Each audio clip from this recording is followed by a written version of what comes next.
So I believe Hazard Zone is the future of Battlefield. I will die on this hill. As great as Portal is, as much as you may love Battlefield and all of its glory, it is not necessarily growing. It is not booming. It is not attracting a new generation of gamers.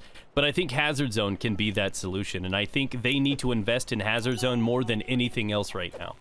As much as I love Battlefield, they need more and want more as a business, and that answer, I do believe, is Hazard Zone. With polish, I think it can be phenomenal. In today's video, I'm going to talk about how I think they can do that, offer up ideas and solutions to really see if it matches up and they do invest in this. So let's start with the obvious one, incentives. This thing basically needs to become its own entity. It needs to be a side option to play inside a Battlefield. It needs its own season pass. It needs its own ribbons, its own accolades, its own things to aim for. It needs to be its own identity that coexists alongside of the multiplayer Battlefield experience. And it needs the incentives to be there for people to play it, try it out for the first time, and love it. And honestly, free-to-play would be a huge entry point for the franchise, and also be a nice distraction and alternative for those that love games like Hunt Showdown and Tarkov, which are cousins to the Hazard Zone experience. And if it comes in as free, it's definitely going to be the first stop shop for a lot of people. Moving on, I think there needs to be huge AI variety. I think it is very bland knowing that every character is the same. Think Dark Zone from The Division, right? Where there's not just necessarily different factions, but different types of enemies that you have to fight. Hunt Showdown does this great with the Hive and so on and so forth, right? You can't just have one, you know, random soldier guy and that's all you ever see. There needs to be boss soldier guys, intimidating ones, maybe some with riot shields, maybe some with mortars, grenadier versions, but there basically needs to be different types of AI, more challenging types, and probably even boss variants that we need to take on. And I think this is going to be something that would really spice up the experience and add intensity to each engagement against the AI. VoIP is another high priority for me because, well, not only does the base game need this in 2042, but I would really like to see open comms. I think it really adds a lot of variety and spice to games like Hunt Showdown. I personally love to banter. Some people love role-playing inside of it. And I think the ability to communicate to your enemies is actually part of the warfare, and it stops it from getting stale. And I think it's actually a quite nice addition to the experience. One other thing I need to talk about is obviously map design. This map just simply isn't it for any layer of 2042. I think if they are going to develop something like Hazard Zone and prioritize it, rumors have pointed to the fact that this game started out being exclusively basically Hazard Zone, that they need to have better elevation, better barriers, head glitches, you know, rivers, points of interest, little buildings, foliage, grass, trees. There just needs to be more, so it's not just one city in an open field or desert linking the two. There needs to be cover for a game like this to exist and flourish, and that is a high priority for them. Moving over to another thing, I think there needs to be a huge balance for economy across the board in this game. When I die in Hazard Zone, I don't care. When I win in Hazard Zone, I also don't care. And that makes it hard for me to want to come back or to feel like there's any intensity or anything on the line for a game that you have one life and it's over for you. So one way they can do this is obviously create an interesting system where ammo and health is scarce.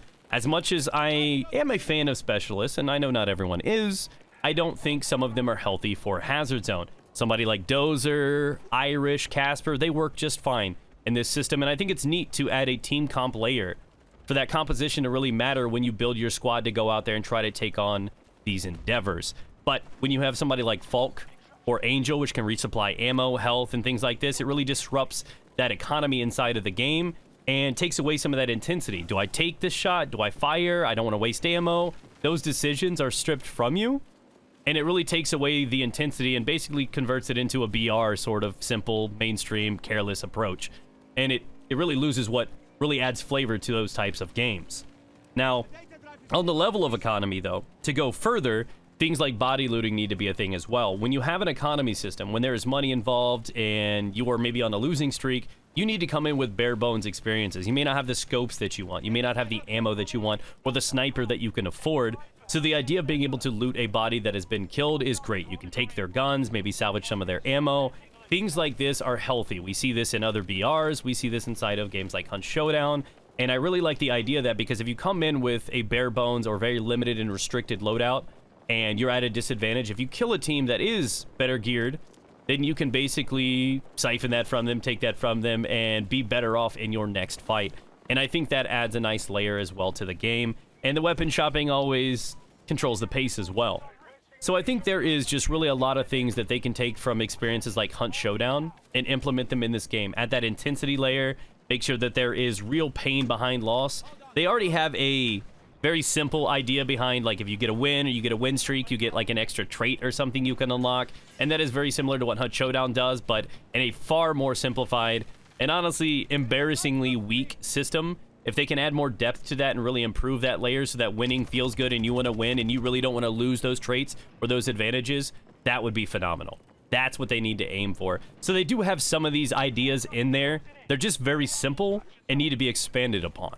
And the economy system really weighs a lot on this, whether or not it's ammo system, it's health system. But people need to choose, do I want to take a med pin? Do I want to take grenades? Do I want to take things like this? What am I going to need? And that system and that composition really helps you in these fights. And I think when this whole thing comes together and they invest in this, in the future of Battlefield to bring in a new generation, I don't think it's actually that big of a task to convert this into something magnificent. So I want to see Hazard Zone turn into a Hunt Showdown-like experience, but obviously modernized and with its own flair.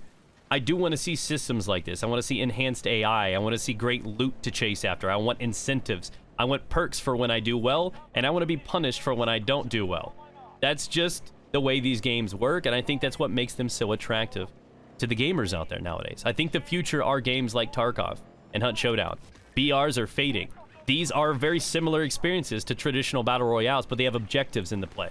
They have RPG elements that add extra depth, and I think it's the future. And if Battlefield can get on board with the future before it's popular, that would do wonders for the franchise. That is my pitch. And again, Dice, if you ever want to listen to me, I'm right here. I play a lot of these games, and I would love to contribute to this. But thanks again for listening, guys. If you have anything to add down below, please do it. But I truly believe that Hazard Zone is the future of this game, and I think it's going to bring in a lot of new people and allow us to continue the traditional Battlefield experience without them having to bring in a bunch of heroes or crazy cosmetics or anything like that, if Hazard Zone fills that void for what the business side wants. So thanks again, guys. I'll catch you with another video soon.